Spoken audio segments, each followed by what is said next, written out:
নমস্কার বন্ধুরা, বাসন্তী কিচেনে আপনাদের স্বাগত। আজকে আমি নিয়ে এসেছি আপনাদের জন্য একটি নতুন রেসিপি, আলু ও ধুন্দুল দিয়ে বাটা মাছের মাখা মাখা তরকারি। চলো রেসিপিটা দেখে নিই। প্রথমে আমরা ধুন্দুল ও আলুটাকে কেটে নিয়েছি। তারপর আমরা একটি কড়াইতে তেল দিয়ে তেলটা গরম হতে হতে বাটা মাছে নুন ও হলুদ দিয়ে ভালো করে মেখে নিচ্ছি। মাছটা মাখা হয়ে গেছে, ওইদিকে তেলটা গরম হয়ে গেছে, একে একে মাছগুলো দিয়ে দিচ্ছি। মাছগুলোকে আমরা হালকা হাতে উল্টে পাল্টে নেব, না হলে ভেঙে যাবে। মাছগুলোকে আমরা লাল লাল করে ভেজে নেব। মাছগুলো লাল লাল করে ভাজা হয়ে গেছে, এখন নামিয়ে নিচ্ছি। একই রকমভাবে আমরা সবগুলো মাছ ভেজে নিয়েছি।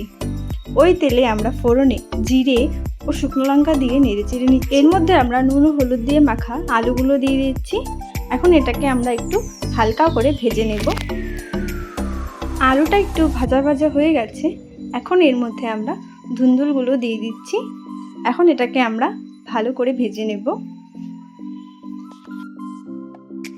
আলু ধুন্দুলটা ভাজা ভাজা হয়ে গেছে, এখন এর মধ্যে জিরে, লঙ্কা, ধনে ও পেঁয়াজ বাটা দিয়ে স্বাদ মতো নুন ও সামান্য হলুদ দিয়ে নেড়ে চেড়ে নিচ্ছি। এখন এটাকে আমরা ভালো করে কষিয়ে নেব। এখন এর মধ্যে সামান্য জল দিয়ে আবার এটাকে আমরা নেড়ে চেড়ে নেব।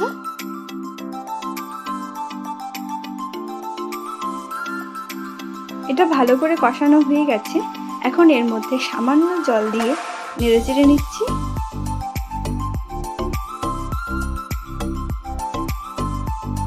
উতরণে এসে গেছে, এখন এর মধ্যে ভেজে রাখা বাটা মাছগুলো দিয়ে এটাকে আমরা নেড়ে চেড়ে নেব। তরকারিটা হয়ে গেছে, এখন এটাকে আমরা নামিয়ে নেব। ধুন্দুল ও আলু দিয়ে বাটা মাছের মাখা মাখা তরকারি তৈরি।